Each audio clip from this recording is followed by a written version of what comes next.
Hello students, class आप लोगों की लाइव हो चुकी है। एक बार जल्दी से मुझे कमेंट करके बता दीजिए कौन कौन बच्चा लाइव है। जल्दी एक बारी।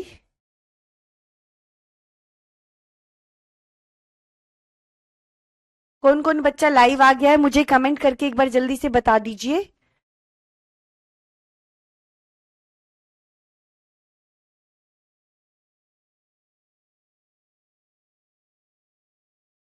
चलो ठीक है, फिर हम अपनी क्लास को स्टार्ट कर लेते हैं। मनीषा, गुड इवनिंग, कैसे हो भाई आप मनीषा? ये मैथ्स पेडागोजी की आपकी क्लास है और ये सेकंड क्लास है, आपको क्लियर होना चाहिए। जय Shankar, very good evening. Pradeep, विद्युत, रोहित, राहुल, मोहम्मद, भूषण, काफी बच्चे अब ऑनलाइन आ चुके हैं, तो जल्दी से एक बार जुड़ जाइए भाई।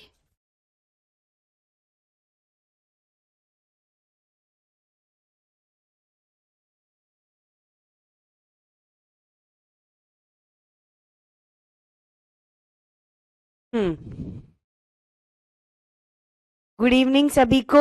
अनुप्रिया मैम, साइंस और मैथ दोनों की पेडागोजी की क्लास लेनी होगी? बिल्कुल लेनी होगी अनुप्रिया, बिल्कुल लेनी होगी। दिव्या, रोहित, देखो बेटा बात ये सिलेबस बहुत ज्यादा है, जिस वजह से हमें टाइम को देख के दो दो क्लासेस चलानी पड़ रही है, तो इससे आप लोगों को कोई फर्क नहीं पड़ना चाहिए। क्लासेस आप बाद में देख जरूर सकते हो पर ले अभी सकते हो। Thank you Mohammed. आज मैथ पेडागोजी की सेकंड क्लास है। कौन सी क्लास है? Second class. फर्स्ट क्लास में देखो हमने क्या किया था। फर्स्ट क्लास जो थी उसमें हमने करा था methods, child centre method, teacher centre method. Teacher centre में दो आते हैं, एक तो लेक्चर और एक दूसरा है बेटा दोनों की करो विजय, दोनों की हो जाएगी साथ में। एक बारी में तैयारी एक चीज की मत करो, दो तीनों की करो, क्योंकि मैथ, हिंदी, इंग्लिश ये सब सेम होता है। मेथड्स एक तो था लेक्चर मेथड, दूसरा था आपका डेमोन्स्ट्रेशन मेथड, तीसरा है हमने पढ़ा था playway method, questionnaire method, inductive, deductive, analytical and synthesis. ये मैथ्स पेडागोजी की क्लास है, ठीक है? तो आप लोग ये समझ लीजिए क्वेश्चन एक जरूर आएगा इंडक्टिव और डिडक्टिव मेथड से, ठीक है बेटा? अगर यूपी पुलिस है ना तो पहले यूपी पुलिस की करो, सीटेट तो हो ही जाता है। ओके चलो, आप लोगों को फर्स्ट इंडक्टिव और डिडक्टिव में से जरूर एक क्वेश्चन आएगा बेटा, ये ध्यान रख लेना। जो पहली मैथ्स की क्लास है ना उसमें से अगर आप पूरा देख लेते हो तो 2 नंबर, एक तो है ही है, कई बार 2 क्वेश्चन भी एग्जामिनर पूछ लेता है इंडक्टिव और डिडक्टिव से, ठीक है? तो एक बार जल्दी से मुझसे जुड़ जाइए। नो नो नो, ऐसा नहीं हो सकता। चलो मैं क्लासेस एक बार चेक कर लूंगी।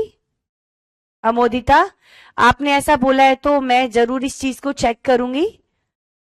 चलो thank you Shalini, thank you so much. आज जो हम क्लास करेंगे, मैथ का नेचर क्या होता है, मैथ्स के कुछ मेथड्स पढ़ लेते हैं, ठीक है? देखो धीरे धीरे पढ़ना, जरूरी नहीं हम बहुत फास्ट चलें, पर जो चीज है वो आपको समझ में आनी चाहिए, बस इतना ही मेरा मानना है। पहला देखते हैं क्या है मैथ्स पेडागोजी। देखो पेडागोजी का क्या मतलब होता है? शिक्षण शास्त्र का मतलब होता है कि भाई, शिक्षण शास्त्र का मतलब होता है टीचिंग एप्टीट्यूड। टीचिंग एप्टीट्यूड, शिक्षण अभिवृत्ति। एक टीचर का पढ़ाते समय क्या क्या गुण उसमें होने चाहिए, टीचर का एटीट्यूड कैसा होना चाहिए, एक अच्छे टीचर में क्या क्या क्वालिटीज होनी चाहिए, यानी सारी बातें टीचर के लिए, क्योंकि टीचर ही बच्चों को यहां पर पढ़ाने वाला है। ओके देखो मैथ्स पेडा, कई इसे पेडालोजी बोल देते हैं, ये पेडालोजी नहीं होता, ये पेडागोजी होता है, ठीक है? इसे बोला जाता है गणिता। गणित को गणना का विज्ञान, साइंस ऑफ कैलकुलेशन कहा जाता है। क्या? Science of calculation. मैथमेटिक कौन सी भाषा का शब्द है? ग्रीक। मैथमा से लिया गया है। मैथमा का अर्थ होता है नॉलेज, स्टडी, लर्निंग, साइंस, ये इसके मतलब होते हैं। बेटा बहुत जल्दी हो जाएगी, पहले इंग्लिश और एसएसटी मैथ्स की कर लो, ईवीएस की बहुत जल्दी हो जाएगी फिर। अब मंडे को होगी इंग्लिश पेडागोजी की, तो देखो यहां से कई बार आ जाता है। What is the mean mathematics, कौन सी भाषा का शब्द है? ग्रीक। कौन से शब्द से लिया गया है? मैथमा। इसका अर्थ क्या है? नॉलेज, स्टडी या भाई लर्निंग, साइंस। कई बार मैथ्स को बोल दिया जाता है साइंस ऑफ कैलकुलेशन, गणना का विज्ञान, गणना का विज्ञान। देखो इस वाले में कोई डाउट है तो जल्दी बताओ। रिंकू, महमूद, शिवम, उज्जवल, अमोदिता, जल्दी बताओ। ओके शिवानी, कल आपको मंडे को सारी चीजें मिल जाएंगी।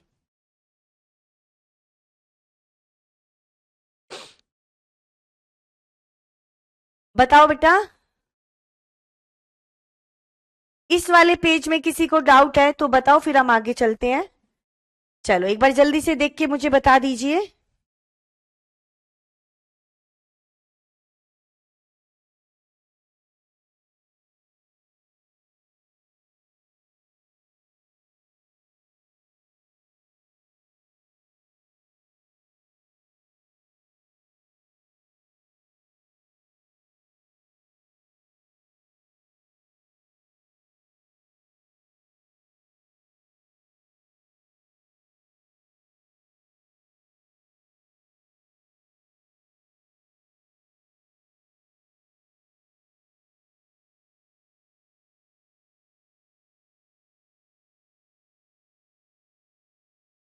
चलो वेरी गुड, अगर कोई प्रॉब्लम नहीं है तो ये बहुत अच्छी बात है।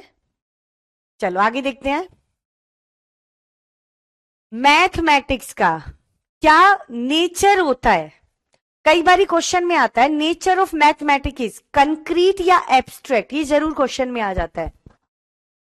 गणित की अपनी भाषा होती है। Mathematics has its own language, गणित की अपनी क्या होती है? भाषा। Language consist of mathematical terms, math में बहुत सारी टर्म्स होती हैं, कंसेप्ट होते हैं, फॉर्मूले होते हैं, थ्योरी होती है, प्रिंसिपल होते हैं, साइन होते हैं। यानी कि भाषा में गणितीय शब्द होते हैं, गणित के कुछ अपनी शब्दावली होती है, plus minus multiply divide, sign भी होते हैं उनके, अवधारणाएं भी होती हैं, सूत्र भी होते हैं, सिद्धांत भी होते हैं, संगीत भी होते हैं, ये तो हमें पता ही है। आगे देखते हैं। Mathematics is the science of logical reasoning, तार्किक तर्क का विज्ञान इसको इसलिए कहा गया है, अगर कोई फॉर्मूला बना है या कोई सिद्धांत स्थापित हुआ है तो उसके पीछे कोई ना कोई लॉजिक होगा। विदाउट लॉजिक इसमें कोई बात नहीं होती, हमेशा हर चीज के पीछे कोई ना कोई लॉजिक है, हर चीज के पीछे, इसीलिए इसको लॉजिकल बोला जाता है। लॉजिकल है ये, इसके पीछे हर चीज के पीछे एक रीजन होगा। एब्स्ट्रैक्ट है, अमूर्त। देखो मूर्त और अमूर्त में क्या डिफरेंस होता है? मूर्त का मतलब होता है जिसका रंग रूप आकार होता है, जिसको हम टच कर सकते हैं, देख सकते हैं, छू सकते हैं। अगर ऐसे विषय पे हम बात करें तो ये होता है अमूर्त, ये हो जाता है मूर्त चिंतन। अमूर्त का मतलब होता है जिसका रंग रूप आकार नहीं होता, जिसको हम देख नहीं सकते, छू नहीं सकते, परंतु उसका प्रभाव हमें जरूर दिखता है। अब एक क्वेश्चन मैं आप लोगों से पूछती हूँ, ये किस प्रकार की रीजनिंग हुई? अगर मैं अभी क्लास में आप लोगों से ताजमहल के बारे में बात करूं, ताजमहल के बारे में आप लोगों से बात करूं तो वो किस प्रकार का चिंतन है? बताओ।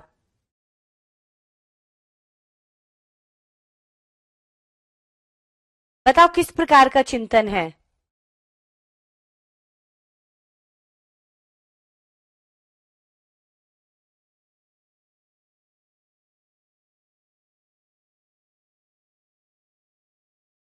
बताओ, अगर मैं अभी आपसे क्लास में बात करूं ताजमहल के बारे में तो वो किस प्रकार का चिंतन है? मूर्त या अमूर्त, कंक्रीट या एब्स्ट्रैक्ट? जल्दी बताओ। तार्किक नहीं बताना है, मूर्त या अमूर्त बताना है बेटा नीरज।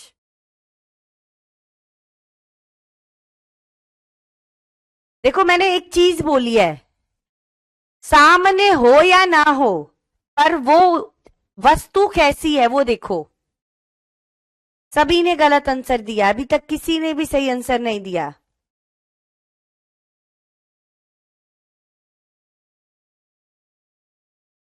चलो, वो बेटा मूर्त है। तार वो मूर्त है। ताजमहल का रंग है, रूप है, आकार है, उसको हम टच कर सकते हैं, देख सकते हैं। अगर ऐसे विषयों पे बात की जाती है तो मूर्त चिंतन है। अब अमूर्त का बता देते हैं एग्जाम्पल, जैसे न्याय, जस्टिस, बुद्धि, पॉपुलेशन, बेरोजगारी, ईमानदारी, इस तरह के विषय पे अगर हम चर्चा करते हैं तो वो चिंतन हो जाता है अमूर्त। क्लियर है? सामने होना ना होना मैटर नहीं करता, ठीक है। बात करती है जिस चीज के बारे में हम बात कर रहे हैं वो है कैसी, वो मूर्त है या अमूर्त है। अगर मैथ है, मैथ्स के बारे में हम बात करें तो मैथ एक अमूर्त है, क्योंकि इसके संप्रत है को हम टच नहीं कर सकते, देख नहीं सकते। क्लियर है? देखो, एयर तो अमूर्त है, बिल्कुल सही। चलो, क्लियर है। अब देखते हैं हिरार्किकल। मैथ्स को हम एक हिरार्की के रूप में समझते हैं, यानी कि पहले प्लस समझेंगे, फिर माइनस, फिर मल्टीप्लाई, फिर डिवाइड। इस तरीके से चलते हैं हम, प्लस माइनस मल्टीप्लाई डिवाइड। ऐसे नहीं होगा पहले बच्चा डिवाइड सीखेगा, फिर माइनस, फिर मल्टीप्लाई, फिर प्लस। हिरार्किकल कंसेप्ट होते हैं, इजी टू डिफिकल्ट चलता है इसमें। बताओ। चलो ठीक है, क्लियर है। अगर भाई बहुत कई बच्चों के बहुत बड़े क्वेश्चंस आ रहे हैं, वो मुझे समझ नहीं आ रहे हैं, क्योंकि इतने बड़े बड़े आते हैं कमेंट्स, मैं नहीं पढ़ पाती हूँ। तो आप लोग अगर ऐसे क्वेश्चंस का जवाब चाहते हो तो मेरे यूट्यूब चैनल 9:30 आप मुझसे उस पर मिल सकते हो, ठीक है। टीचिंग वायर पर कई बच्चों को डाउट्स हमेशा ही रहते हैं। ऑब्जेक्टिव्स ऑफ मैथमेटिक्स, हमारे मैथ्स के ऑब्जेक्टिव्स क्या होते हैं बताओ। पहला देखते हैं, मैथमेटाइजेशन of the child thought process, बच्चे की विचार प्रक्रिया को गणितीयकरण करना, यानी कि गणितीयकरण का मतलब है लॉजिकल कर देना। बच्चे की सोच विचार ऐसा हो कि उसके पीछे एक अच्छा लॉजिक हो। हाँ बेटा, साइंस भी अमूर्त होती है, ओके। तो ये क्लियर है, मैथमेटाइजेशन का मतलब है लॉजिकल कर दे। बच्चा जो भी सोच विचार कर रहा है, तर्क वितर्क कर रहा है, उसके पीछे एक लॉजिक होना चाहिए। विदाउट लॉजिक बहस कर रहा है, उसको फिर हम बहस में कह देते हैं, बहस कर रहा। मेकिंग और linking mathematic to real life, ये सबसे इंपॉर्टेंट है, वेरी इंपॉर्टेंट। जब भी पेडागोजी में गणित को रियल लाइफ एक्सपीरियंस से जोड़ा जाए, आपको हमेशा वही आंसर देना है, ठीक है। यानी कि क्या होता है कि मैथ्स को बच्चे की रियल लाइफ से जोड़कर पढ़ाओ, इससे बच्चे को पढ़ाई में इंटरेस्ट आएगा, बच्चे को पढ़ना इजी लगेगा, और जो वो उस ज्ञान से सीखेगा उसे प्रॉब्लम जल्दी नहीं भूलेगा, ज्ञान उसका थोड़ा परमानेंट हो जाएगा, ठीक है। Now next, YouTube channel name है भाई टीचिंग वायर, टीचिंग वायर। जल्दी एक बार इसको सब्सक्राइब कर लेना सारे बच्चे, और मेरे प्रीति टोकस इंस्टाग्राम चैनल पर आप मुझे फॉलो कर सकते हो। एक और है, मेरे 2 इंस्टाग्राम है, एक इट्स जीनियस प्रणव। बच्चे बहुत सारे क्वेश्चन मुझसे पूछते रहते हैं, उनको जवाब भी मिलता है। अगर आप भी ऐसे कोई क्वेश्चन पूछना चाहते हो, कई क्वेश्चंस होते हैं आपको कंफ्यूजन क्रिएट करते हैं और कई आंसर्स गलत होते हैं, तो बच्चा कंफर्म करने के लिए मुझे मैसेज कर देता है। इनमें से कहीं पर भी आप मुझे मैसेज कर देना, ठीक है। चलो, अब देखते हैं, children learn to enjoy mathematics. एक उद्देश्य गणित का ये होता है कि बच्चा गणित पढ़ते समय एंजॉय भी करे, उसे बोरिंग ना लगे, गणित एंजॉय करके पढ़े। डेवलप लॉजिकल थिंकिंग, तार्किक सोच का। तार्किक सोच का मतलब होता है उसके पीछे कोई ना कोई सही रीजन होना चाहिए। Next, children understand the basic structure of mathematic. यानी कि जब बच्चा, देखो मैथमेटिक का जब तक स्ट्रक्चर नहीं समझेंगे ना, क्या पैटर्न है, तो हम कभी मैथमेटिक्स समझ ही नहीं पाएंगे। जैसे बोला जाता है ना, घर बनाने से पहले उसकी नींव रखी जाती है, वो नींव अच्छी रखी गई तो बच्चे को आगे दिक्कत नहीं आएगी। परंतु बेसिक स्ट्रक्चर एक बार बच्चे को मैथ का समझा दो, 2+2 क्या होते हैं, 4। ठीक है, अगर बच्चा इस तरीके से चीजों को समझेगा, एलजेब्रा, ज्योमेट्री और ट्रिग्नोमेट्री के बेसिक रूल्स, यानी कि यहां पर ये बेसिक रूल्स बच्चे को समझाएंगे तो बच्चा मैथ आसानी से सीख जाएगा। ठीक है, चलो बताओ, कोई डाउट है तो एक बार जल्दी।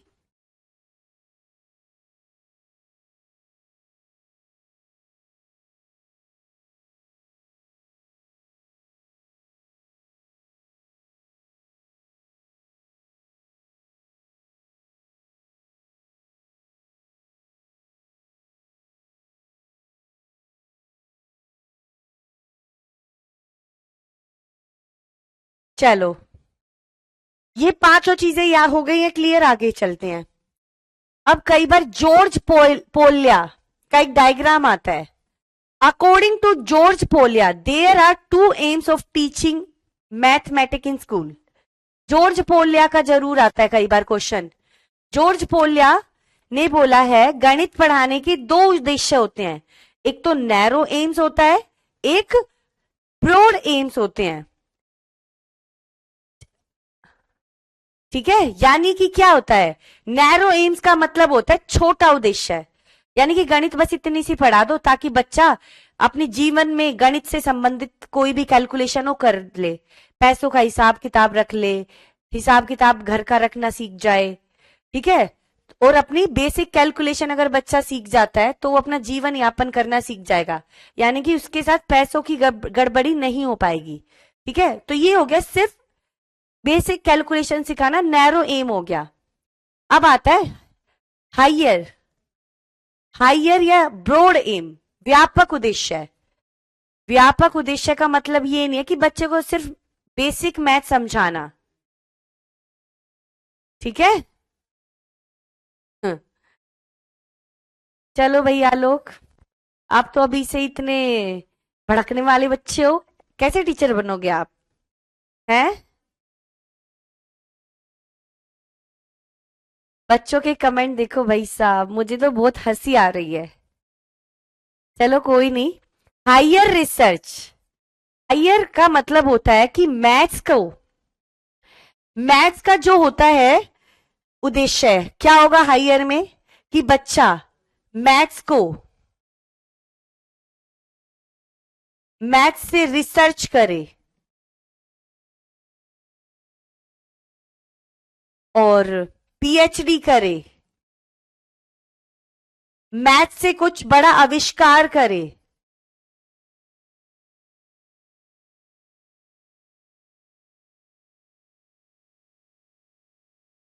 मैथ्स से आविष्कार करे। ठीक है, चलो क्लियर है, आगे देखते हैं। अभी हम रिपीट भी करेंगे, बस देखो यहां से क्वेश्चन क्या आएगा, जॉर्ज पोल्या के अनुसार मैथ्स के कितने एम है, 2, नैरो और ब्रॉड। ठीक है, आगे देखते हैं। अब इन्होंने ना समस्या समाधान विधि के 4 स्टेप बताए जो कि हर बार पेपर में आता है। ये क्वेश्चन हर बार पेपर में आने वाला क्वेश्चन है। जैसे अंडरस्टैंड द प्रॉब्लम, पहले प्रॉब्लम को समझो, फिर प्लान बनाओ, फिर उस प्लान को एग्जीक्यूट करो, फिर लुक एट द सॉल्यूशन, यानी कि देखो कि हमने सॉल्यूशन सही निकाला है या नहीं। ये कई बार पेपर में आता है, उल्टे सीधे लगा देते हैं कौन सा जॉर्ज पोल्या के अनुसार सही है। ठीक है, अंडरस्टैंड द प्रॉब्लम, प्रॉब्लम को समझो, फिर प्लान बनाओ, प्लान को एग्जीक्यूट करो, फिर सॉल्यूशन को देखो कि हमारा सॉल्यूशन सही निकला है या नहीं। ये चारों जरूर आएंगे, इसको वेरी वेरी वेरी इंपॉर्टेंट करके एक बार लिख ले, जल्दी लिखो अपनी कॉपी में। ठीक है, अमोदिता, हाँ कुछ नया कर सके, कुछ हायर लेवल की चीज कर सके। ओके, चलो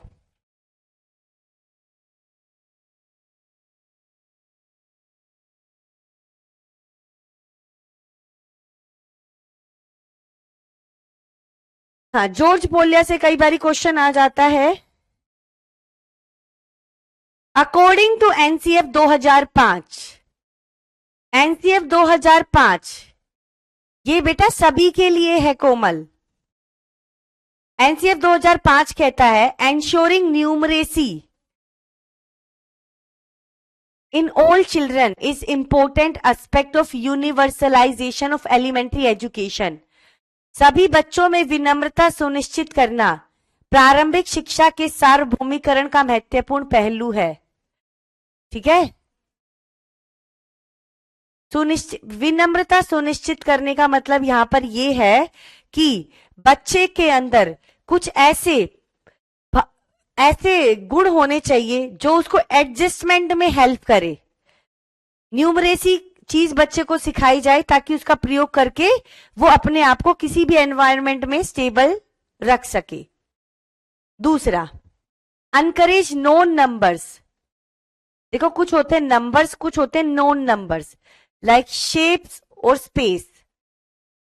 शेप और स्पेस के बारे में बच्चों को पढ़ाना, understanding pattern, measurement and data handling, ये चीजें, यानी कि नंबर वाली चीजें, जैसे अर्थमेटिक समझाना, तो ये हो गया। अर्थमेटिक का ज्ञान जरूर देना है। ठीक है, अंक गणित, अंक गणित में 4 ऑपरेशन बच्चों को जरूर सिखाए जाते, प्लस माइनस मल्टीप्लाई डिवाइड। उसके बाद non numbers area, non numbers area वो नंबर्स एरिया होते हैं, जैसे शेप सिखा दी बच्चे से, स्पेस के बारे में सिखाया, पैटर्न सिखा दिए, मेजर करना सिखाया, डाटा हैंडलिंग सिखाया, ये सारे नॉन नंबर्स कंसेप्ट हो गए हैं। ठीक है, नमिता, कविता एंड पिंकी। चलो कविता, क्लियर है? एक बार हम क्विक रिवीजन लेते हैं, अभी तक हमने क्या पढ़ा है। अभी और भी है, किसी भी स्लाइड में डाउट हो तो पूछ लेना।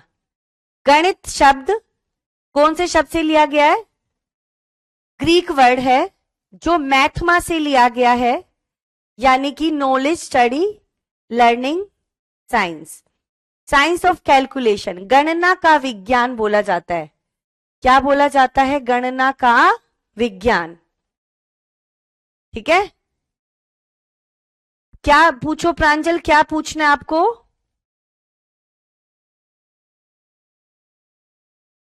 अरविंद, सुनील, मंडे तक आपको सारे नोट्स मिल जाएंगे। ये तो सिर्फ रटने वाली चीज है। मैथ को, मैथमेटिक ग्रीक वर्ड है, मैथमा से लिया गया है, जिसका अर्थ होता है नॉलेज, ज्ञान। मैथ को साइंस ऑफ कैलकुलेशन भी बोल दिया जाता है, गणना का विज्ञान, गणिता भी बोल देते हैं इसको। नेचर क्या होता है? गणित की अपनी भाषा होती है, गणित के में लॉजिकल रीजनिंग होती है, बच्चे रीजनिंग करते हैं, और अमूर्त है हमारा मैथ्स, और हिरार्किकल है। ये कई बार आता है, हिरार्किकल, अमूर्त, लॉजिकल और ओन लैंग्वेज, कई बार पेपर में आए हुए हैं सारे। बिल्कुल हो जाएगा उदय, 10 दिन में भी कर सकता है बच्चा करने वाला। बस सिलेबस अच्छे से पढ़े, बेसिक कंसेप्ट क्लियर करो अपने। ये इसके नेचर हो गए 5, याद कर लेना, जरूर आता है। कौन सी मैथ की विशेषता है, कौन सी मैथ की विशेषता नहीं है। हाँ जी, 9:30 बजे भी क्लास होगी टीचिंग वायर पर, मेरे चैनल पर। जो भी बच्चे पूछ रहे हैं, 9:30 बजे जरूर क्लास होगी, सब बच्चों के लिए हेल्पफुल रहती है। फॉलो कर लेना यूट्यूब चैनल। ऑब्जेक्टिव्स क्या है? बच्चे का थॉट प्रोसेस, थिंकिंग बढ़े, बच्चे के मैथ को उसकी रियल लाइफ से जोड़कर पढ़ाए। ठीक है, बच्चे मैथ को एंजॉय करें, बच्चे में लॉजिकल रीजनिंग डेवलप हो, यानी कि कोई भी चीज बच्चा कर रहा है उसके पीछे का लॉजिक समझ में आना चाहिए। ठीक है, नेक्स्ट, बच्चे बेसिक स्ट्रक्चर समझ जाए मैथ्स का, यानी कि मैथ्स में क्या फंडा है। ठीक है, हाँ जी, यूट्यूब पर मेरा यूट्यूब खुद का चैनल है, यूट्यूब पर मेरा खुद का चैनल है।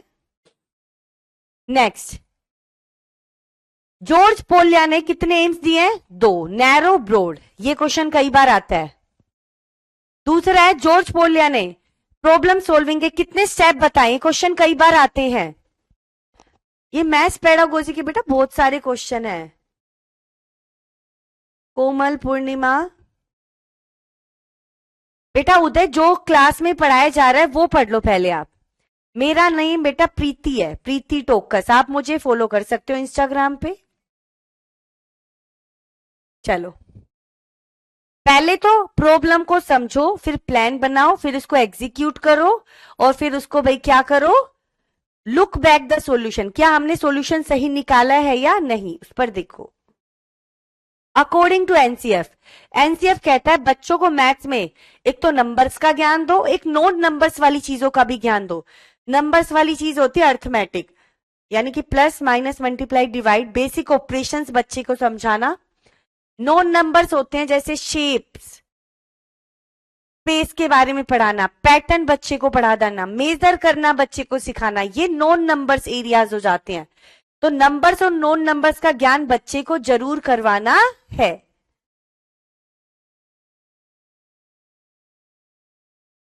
प्रियंका, चलो भाई वेरी गुड। इतना सा देखो, इतनी क्लास में हमने क्या पढ़ा, क्विक रिवीजन, मैथ्स का मीनिंग, मैथ्स के नेचर, ऑब्जेक्टिव, जॉर्ज पोलिया, बस 4 टॉपिक पढ़े, चारों आप लोगों के दिमाग में बैठ जाने चाहिए।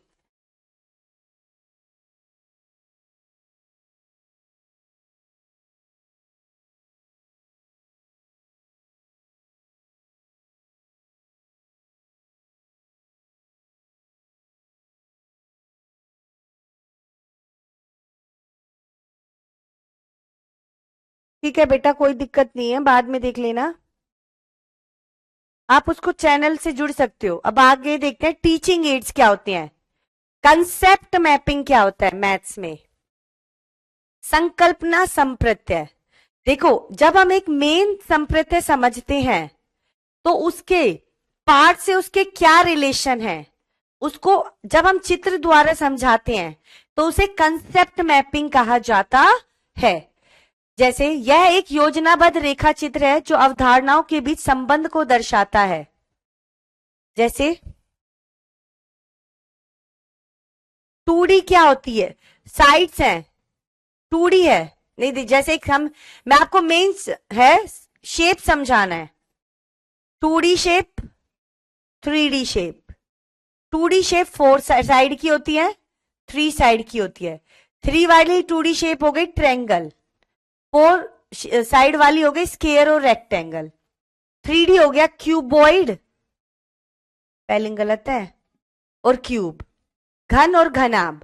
यानी कि एक सिस्टेमैटिक ड्राइंग द्वारा कंसेप्ट के बीच में रिलेशन शो कर देना।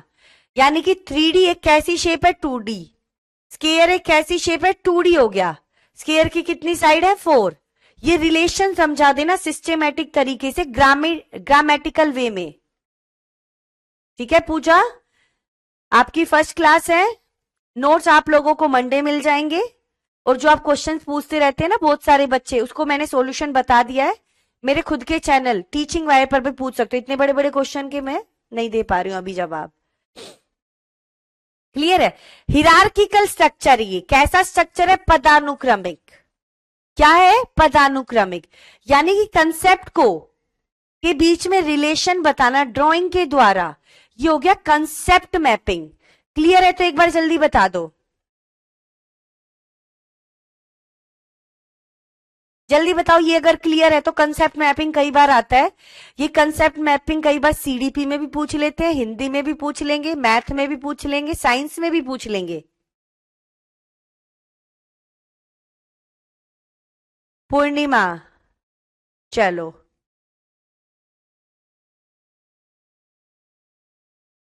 बिल्कुल 30 के 30 ही आने चाहिए बेटा, बहुत ज्यादा टफ नहीं आती है।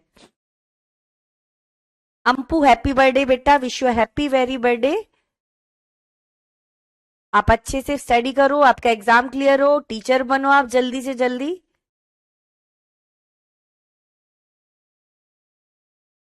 चलो क्लियर है ये, मुझे बता दो। हाँ चलो क्लियर है, हाँ जी सेकंड क्लास है।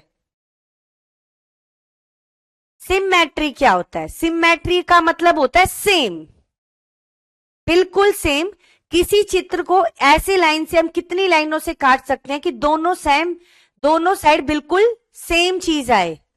जैसे कि एक अक्ष, the quality of being made up of exactly similar parts facing each other और अराउंड एन एक्सिस। जैसे ये क्या है, एक रेक्टेंगल। रेक्टेंगल को मैंने ऐसे काटा एक लाइन से, तो ये दोनों सिमेट्री है, बिल्कुल सेम, एक दूसरे के ऊपर आएंगे, ना ऊपर ना नीचे। अगर मैं ऐसे काटूंगी तो भी एक दूसरे के ऊपर आएंगे, तो इसकी कितनी सिमेट्री लाइन है, 2 लाइन्स। अगर मैं ऐसे काटूंगी तो इसका ये वाला कॉर्नर इधर आएगा, ये वाला कॉर्नर इधर आएगा, तो ये सिमेट्री नहीं है। सिमेट्री का मतलब है दोनों साइड बिल्कुल सेम आए, एक ऐसी लाइन हो जो दोनों तरफ बिल्कुल ऊपर नीचे आ जाए एक दूसरे के। ठीक है, चलो। इंस्टाग्राम आईडी पूछ रहे हो, प्रीति टोकस के नाम से है और इट्स जीनियस प्रणव, 2 आईडी है मेरी। ठीक है, चलो एक बात बताओ, अब मैं ए बनाया, ए में कितनी सिमेट्री लाइन है बताओ। ए में आप कितनी सिमेट्री लाइन बनाओगी, जल्दी बताओ। श्वेता आंसर बताओ बेटा। शुभांकर बिल्कुल हो जाएगा सभी का। ए में कितनी सिमेट्री लाइन है,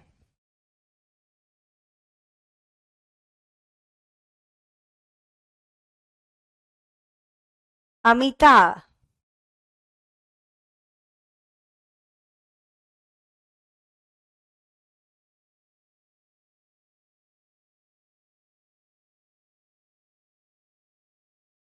देखो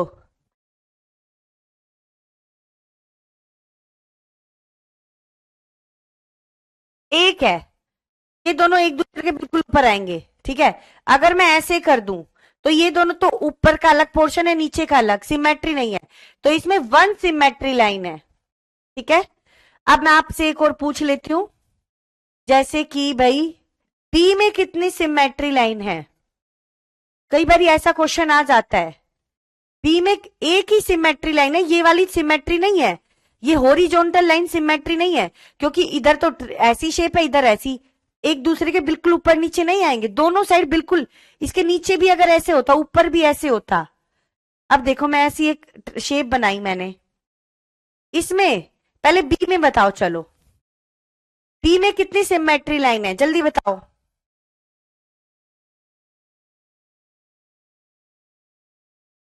बताओ बी में, देखो बी में बनेगा ऐसे, एक ऊपर भी सेम है नीचे भी, और कोई सिमेट्री लाइन इसमें बनेगी नहीं, क्योंकि मैं ऐसे करूंगी तो इधर तो अलग है पोर्शन, इधर अलग है, 1 सिमेट्री लाइन। अब देखो ये है शेप, इसमें कितनी सिमेट्री लाइन बनेगी बताओ, चलो।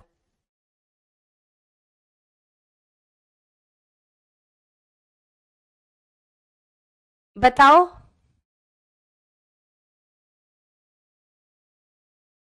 3 एक हो गया, अब इसमें एक टाइप से स्केयर ही हो गया, बस थोड़ा टेढ़ा कर दिया। एक तो ऐसे बन जाएगी, एक ऐसे बन जाएगी। ठीक है, 1 2 3 4, 4 बन जाएगी इसमें, और आगे देखते हैं। स्केयर है ये, स्केयर में कितनी सिमेट्री लाइन बनेगी, 1 2 3 4। स्केयर है जिसकी चारों साइड्स बराबर होती हैं, वर्ग इसको हिंदी में बोला जाता है, और इसके डायगनल्स इक्वल होते हैं, 90 डिग्री पर कटे हुए होते हैं। स्केयर में 4 हो गई, रेक्टेंगल में हो गई 2, इसके डायगनल्स का पर करेंगे तो ये इधर आएगा, ये इधर, बिल्कुल सेम नहीं होगा। अब आती है रोम्बस की बात। रोम्बस में ये एक लाइन ऐसे कटेगी, एक लाइन ऐसे। ठीक है, अगर मैं ऐसे काटती हूं तो ये इधर आएगा, ये इधर आएगा, अलग अलग हो जाएगा ना, इसलिए इसमें 2 सिमेट्री लाइंस है। 1 याद भी कर सकते हो, 2 काइट है, इसमें कितने सिमेट्री लाइन बनेगी, सिर्फ 1। आइसोसेल्स ट्रायंगल है, क्या है, और रोम्बस बनाया था। चलो,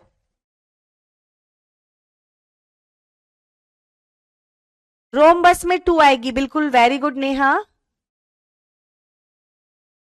जल्दी बताओ। अब देखो, आइसोसेल्स ट्रेपीजियम है, इसमें सिर्फ 1 ही बनेगी ऐसे, और कईयों में एक भी नहीं बनती, कई ऐसी इमेज होती है जिसमें एक भी नहीं बनती। ठीक है, देखो जैसे एक लाइन से मैंने काटा, इधर भी सेम है इधर भी सेम है, अगर हम इन दोनों को पेपर्स को ऐसे मिलाएंगे बिल्कुल एक दूसरे के ऊपर आएंगे। ठीक है, चलो, अब ट्रेपिजॉइड, इसमें देखो ट्रेपिजॉइड ऐसा होता है, एक साइड तो ऐसे है, ऐसे, एक साइड ज्यादा वो है, तो इसमें तो कोई भी नो सिमेट्री लाइन, पैरेललोग्राम में भी कोई नो सिमेट्री लाइन।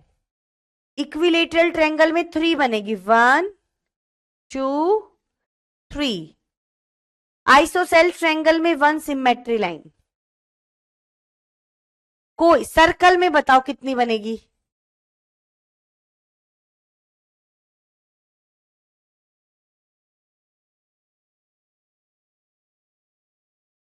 सर्कल में कितनी सिमेट्री लाइन बनेगी?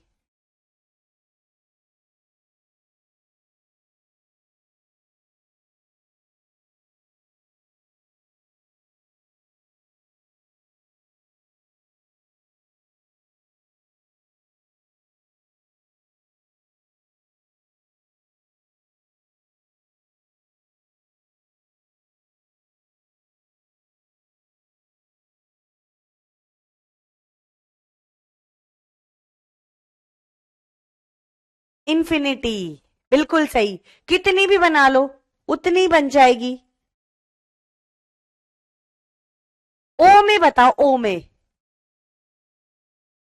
ओ ऐसा होता है,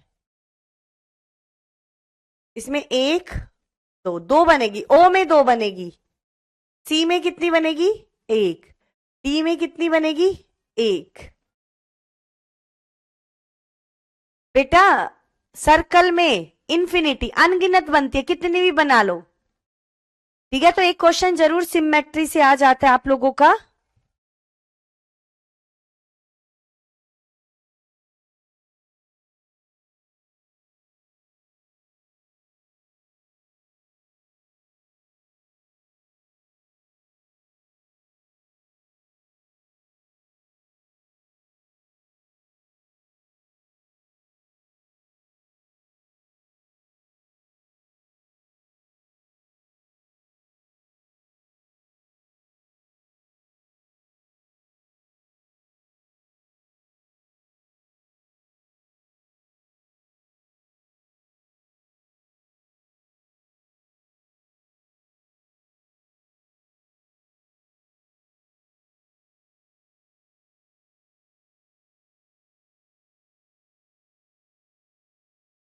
बेटा सर्कल, ओ सर्कल नहीं होता, सर्कल बिल्कुल गोल होता है, ओ थोड़ा सा ऐसे होता है, तो इसमें 2 बनती हैं। ओ की और सर्कल की शेप अलग अलग होती है। अच्छा, छोटे वाले एबीसीडी में, चलो देख लेते हैं एक बारी। छोटा ए है, इसमें बनाओ, कोई भी नहीं। छोटा बी है, इसमें भी नहीं। छोटा सी है, इसमें 1 बन जाएगी। छोटा डी है, इसमें भी नहीं। छोटा ई है, इसमें भी नहीं। एफ, नो, छोटी एबीसीडी में नहीं बनती है। बेटा देखो, रोम्बस और स्क्वायर अलग होता है, मैंने स्क्वायर बनाया था, उसको टेढ़ा कर दिया, आपने नापा थोड़ी था। चलो, अब करते हैं टीचिंग लर्निंग मटेरियल क्या होता है। मैथ्स में कितने टीचिंग लर्निंग मटेरियल होते हैं? टीचिंग लर्निंग मटेरियल, शिक्षण सहायक सामग्री। शिक्षक सहायक सामग्री में वो सामग्रियां होती है जिसके द्वारा हम शिक्षण को आसान कर सकते हैं, टीचिंग को इफेक्टिव बना सकते हैं, बच्चे जो भी चीजें सीखते हैं वो आसान हो जाती है, और वो बच्चे जल्दी से उस ज्ञान को भूलते भी नहीं है। तो बाला एक कंसेप्ट कई बार आता है एग्जाम में। बाला, बाला यानी कि बिल्डिंग एज लर्निंग एड, इसका मतलब होता है बिल्डिंग को लर्निंग एड की तरह यूज करना। यानी कि बिल्डिंग जो है उसमें चित्र छाप दो, उसके डिजाइन ऐसे बनाओ ताकि बिल्डिंग भी कोई एड का काम करे बच्चे में सीखने में। तो बिल्डिंग में बहुत सारी पोएम्स लिख दी, शेप्स बना दी, और भाई कुछ शेप्स बना दी, कुछ लिख दिया, छाप दिया। इससे बच्चे क्या हो जाएंगे, बिल्डिंग को हम लर्निंग एड की तरह यूज कर पाएंगे और लर्निंग इफेक्टिव हो जाती है बच्चे की। अब कई बारी मैथ्स के टीचिंग एड देखते हैं क्या होते हैं, जियो बोर्ड। जियो बोर्ड होता है जिसके द्वारा हम, देखो जियो बोर्ड एक ऐसा तख्ता होता है जिसमें ऊपर कील्स होती हैं, कील्स में हम धागे से क्या सिखाते हैं, शेप्स।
हाँ, शेप्स को पढ़ाया जाता है बोर्ड के ऊपर,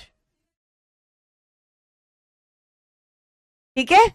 चलो, जैसे ट्रायंगल है, शेप ऐसे इस तरीके से डिजाइन बना के समझा दिया, स्क्वायर समझा दिया, रेक्टेंगल समझा दिया, पैरेललोग्राम समझा दिया, ट्रेपीजियम समझा दिया, तो सारी शेप्स हम बच्चे को समझा सकते हैं।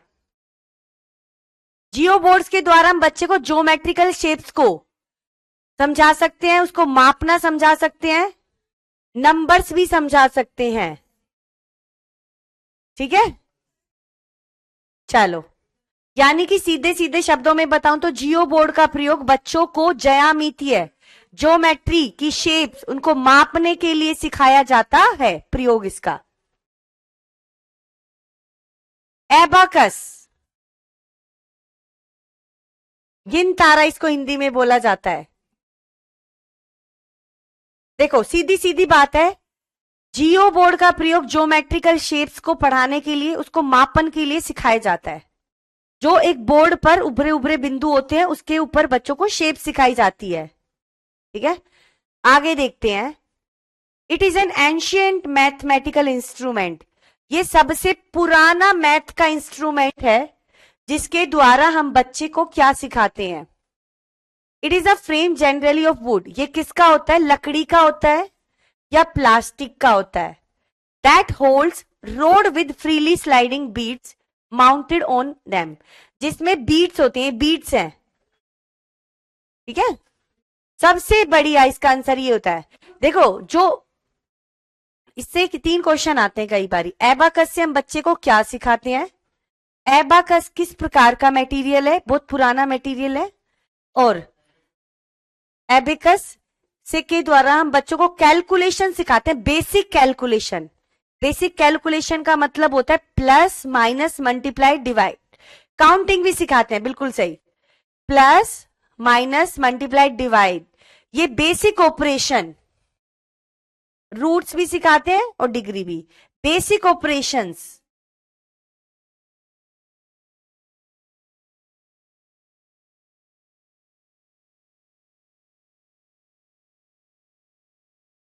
बेसिक ऑपरेशन सिखाए जाते हैं, प्लस माइनस मल्टीप्लाई डिवाइड, ठीक है। यानी कि अबेकस का गिन तारे का प्रयोग बच्चों को गणना के लिए किया जाता है, बच्चों को गिनती सिखाई जाती है, जमा घटा गुणा भाग बच्चों को सिखाया जाता है, जो बच्चे बोल रहे हैं हिंदी में भी बोलो, फिगर्स भी सिखाई, काउंटिंग भी सिखाई जाती है, ठीक है। ये ज्यादातर प्राइमरी क्लासेस में यूज होता है, ठीक है, ओके। चलो नेक्स्ट,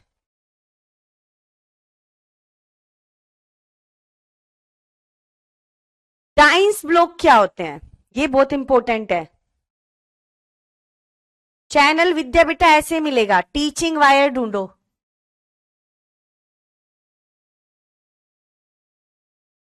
मिल जाएगा आप लोगों को। अब डाइंस ब्लॉक क्या होते हैं? डाइंस ब्लॉक, इनको हिंदी में भी डाइंस ब्लॉक ही बोलेंगे। देखो हमने अभी अभी क्या पढ़ा है, टीचिंग मटेरियल में हमने क्या पढ़ा है? एक तो पढ़ा है जियो बोर्ड, एक अबेकस, एंड एक हम पढ़ रहे हैं अब डाइंस ब्लॉक। 3 मटेरियल अभी हम पढ़ रहे हैं। ठीक है, अब आगे देखते हैं। डाइंस ब्लॉक रूट्स का मतलब यहां पर ये है, जैसे देखो, एक मिनट देखो, बच्चे को मुझे सिखानी है, टू है ना, टू, टू, और आगे भी और होती, तो इस तरीके से टू को 2 बार 2 कर दो, 4 हो गया ना। इस तरीके से हम बच्चे को स्केयर सिखा सकते हैं। ठीक है, ये मतलब है, स्केयर और स्केयर रूट भी सिखा सकते हैं। Dienes block are mathematical manipulation use by student to learn basic mathematical concept. यानी कि डाइंस ब्लॉक के द्वारा भी बच्चों को बेसिक मैथमेटिकल कंसेप्ट समझाए जाते हैं, जैसे कि जमा, addition, subtraction, number, place value. देखो सबसे ज्यादा, हाँ देखो भाई, एबकस के द्वारा बच्चे को प्लेस वैल्यू सबसे ज्यादा सिखाई जाती है। प्लेस वैल्यू, स्थानीय मान, स्थानीय मान एबेकस के द्वारा भी सिखाया जा सकता है। देखो 2 तरीके के मान होते हैं, वो मैं सिखाती हूं अभी। एक होता है स्थानीय मान,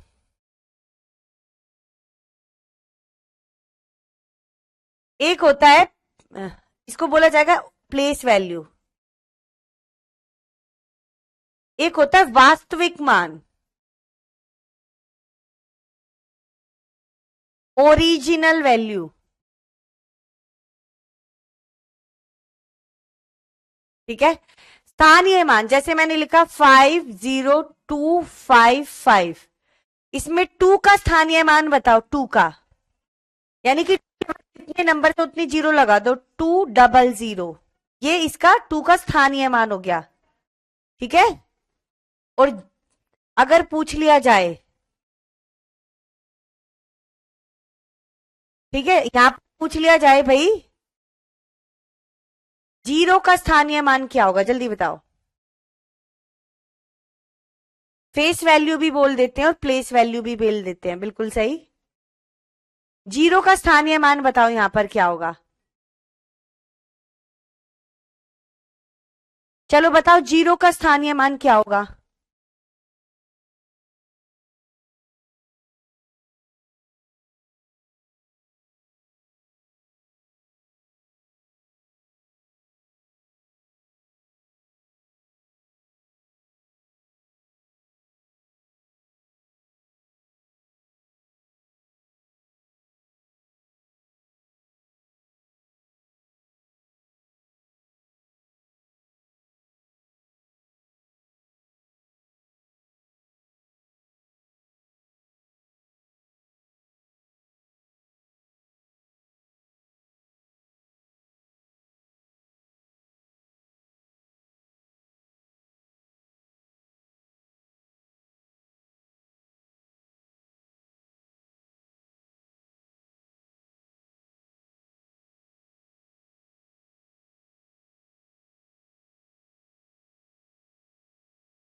जल्दी बताओ।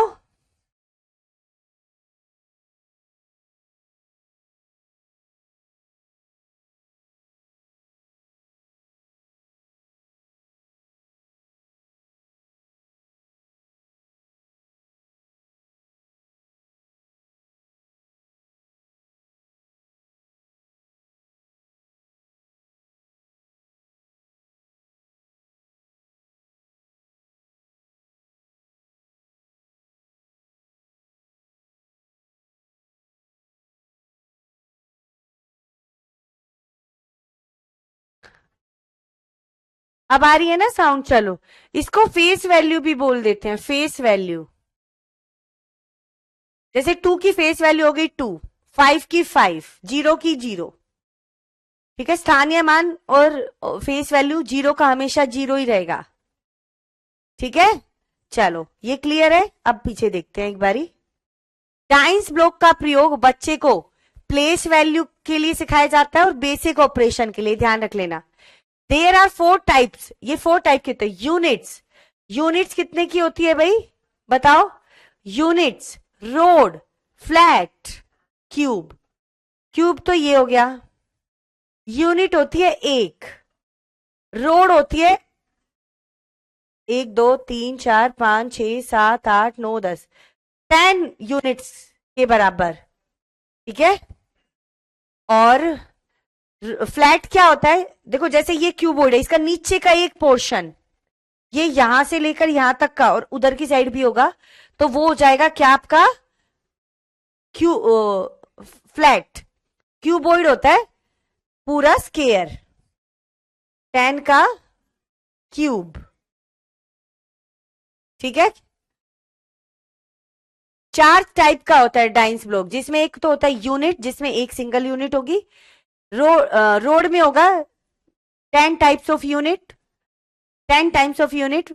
एंड फ्लैट होगा 10 इंटू 10 और क्यूब होगा 10 का क्यूब।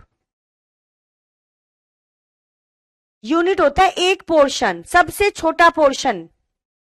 रोड्स, हाँ देखो यूनिट होती है एक की, याद रखना। रोड होते हैं 10, फ्लैट होते हैं 100 के और क्यूब होती है 1000 की। ये सीधा सीधा क्वेश्चन आता है। Unit cube represent, unit road represent, देखिए यूनिट क्यूब रिप्रेजेंट करता है यूनिट्स को।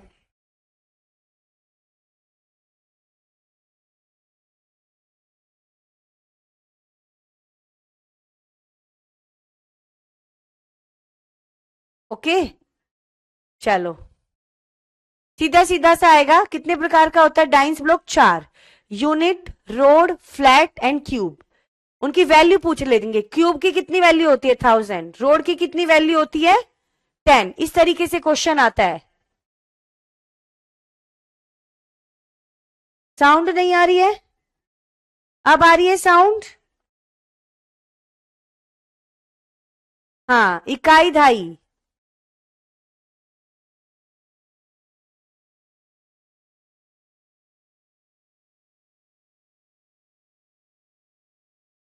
चलो next,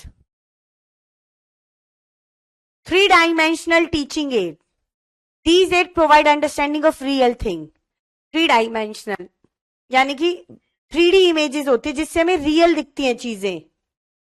these are real object. 3 dimensional का मतलब होता है जो रियल ऑब्जेक्ट होते हैं और जिस ऑब्जेक्ट से हमें रियल फीलिंग आए, ठीक है। चलो अब कुछ क्वेश्चन कर लेते हैं जल्दी से। Dash play an important role in Vygotsky constructivism, जल्दी बताओ। कुछ क्वेश्चन करते हैं।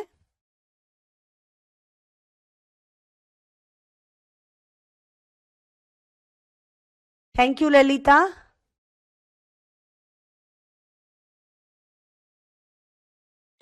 सारे बच्चे शाम को जरूर मिलना टीचिंग वायर चैनल पर।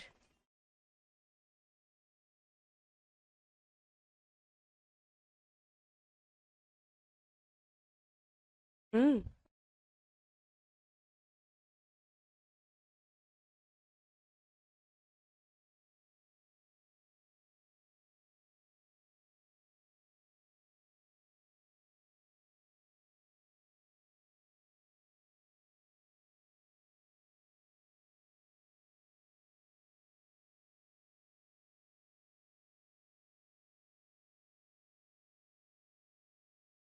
Language play an important role in, बिल्कुल सही है। लैंग्वेज का सबसे बड़ा रोल बताया है वाइगोत्स्की ने। क्वेश्चन नंबर 2, बच्चों के सीखने का आकलन करने के लिए एक शिक्षिका को अपनाना चाहिए। Classroom instruction, project, portfolio, self assessment. चारों ही है भाई, चारों तरीके से हम बच्चों का आकलन कर सकते हैं। चारों अच्छे पॉइंट है। क्लासरूम इंटरेक्शन से भी होता है, प्रोजेक्ट से भी होता है, पोर्टफोलियो से भी होता है और सेल्फ असेसमेंट भी होती है। चारों सही है। The purpose of assessment as per the national education policy is to provide information on. राष्ट्रीय शिक्षा नीति 2020 के अनुसार मूल्यांकन का उद्देश्य है किसकी जानकारी देता है? How to support the student in and out of the class. विद्यार्थियों को उसके सहपाठियों से तुलना, बेटा तुलना कभी भी नहीं करना है। विद्यार्थियों के सीखने में कमी व अभाव ताकि उसकी असफलता की पुष्टि पहचान की जा सके। Memorization capacity of the student, विद्यार्थियों को मेमोराइज वाले आंसर कभी नहीं देने हैं। The gaps and deficiency student learning to accurately identify her failure. देखो हमारे जो न्यू एजुकेशन पॉलिसी है ये बताते हैं विद्यार्थियों को कक्षा में व कक्षा के बाहर कैसे सहायता दी जा सकती है। चारों में सबसे बढ़िया है। अब देखो सिर्फ बच्चे के लर्निंग गैप्स को आइडेंटिफाई करके हम बार बार कह देंगे भाई ये इस वजह से फेल हुआ है, इसको ये नहीं आता था, तो ये गलत आंसर हो गया। Which of the following create barrier to inclusion of student from marginalize group. Marginalize group वो ग्रुप होते हैं जिनकी इकोनॉमिक कंडीशन बहुत बेकार होती है। लर्नर, फर्स्ट लर्नर होता है अपने घर का, इनको बिल्कुल पढ़ना लिखना नहीं आता, इनको लैंग्वेज प्रॉब्लम आती है। टॉपिक अभी हम पढ़ेंगे। एक्सेस टू एजुकेशनल स्पेस, अधिकारों में समानता, भाग लेने का अवसर, सोशल स्टिग्मा। निम्नलिखित कौन सा हाशिए के समूह के विद्यार्थियों को शामिल करने में बाधा उत्पन्न करता है? कौन सी चीज इनको बाद, देखो अगर उनको इक्वल राइट मिलेंगे तो बाधा नहीं करेंगे, भाग लेंगे तो भी बाधा नहीं करेंगे, शैक्षणिक संस्थाओं तक पहुंचेंगे तो भी बाधा नहीं होगी।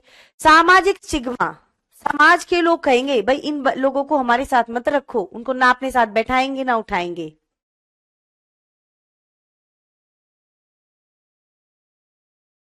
सेकंड का 1 2 3 4 चारों ठीक है। निम्नलिखित में से कौन सी अधिगम अक्षमता सुसंगत रूप से लिखने की क्षमता से सीधे प्रभावित होती है? लर्निंग डिसेबल, राइटिंग डिसऑर्डर कौन सा है? देखो डिसकैलकुलिया होता है क्या? कैलकुलेशन डिसऑर्डर, गणना विकार। डिसलेक्सिया होता है रीडिंग डिसऑर्डर, पठन विकार। डिस्ग्राफिया होता है राइटिंग डिसऑर्डर, लेखन विकार। तो लिखने से संबंधित है ना, तो राइटिंग डिसऑर्डर आ जाएगा। ठीक है, कोई क्वेश्चन है?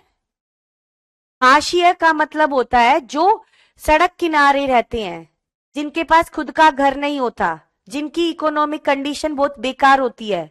तो ऐसे लोगों को पढ़ाई लिखाई में बहुत दिक्कत आती है, क्योंकि ना तो इनके पेरेंट्स पढ़े हुए होते हैं, ना ही कोई इन्हें घर पे पढ़ाता है, काम करवाते हैं, जिस वजह से इनको पढ़ाई में बड़ी दिक्कत आती है।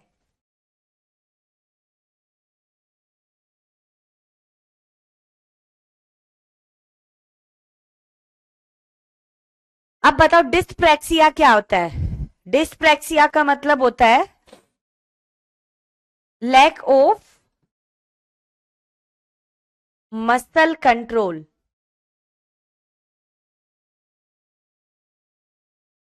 मांसपेशियों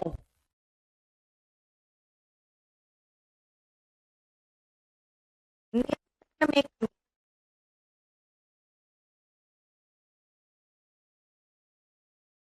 ठीक है, कंट्रोल नहीं होता। What is dyspraxia? Lack of control, अपनी मसल्स पर कंट्रोल नहीं होता, बच्चा अपना काम नहीं कर पाता, ना कंघी कर पाता, ना खाना खा पाता है। गतिक कौशल भी बोल सकते हैं। मोटर डिसेबिलिटी,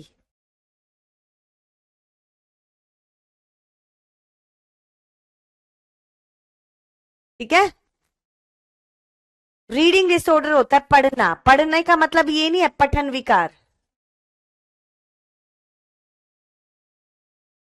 कैलकुलेशन का मतलब होता है गणित, या नंबर डिसऑर्डर भी बोल देते हैं।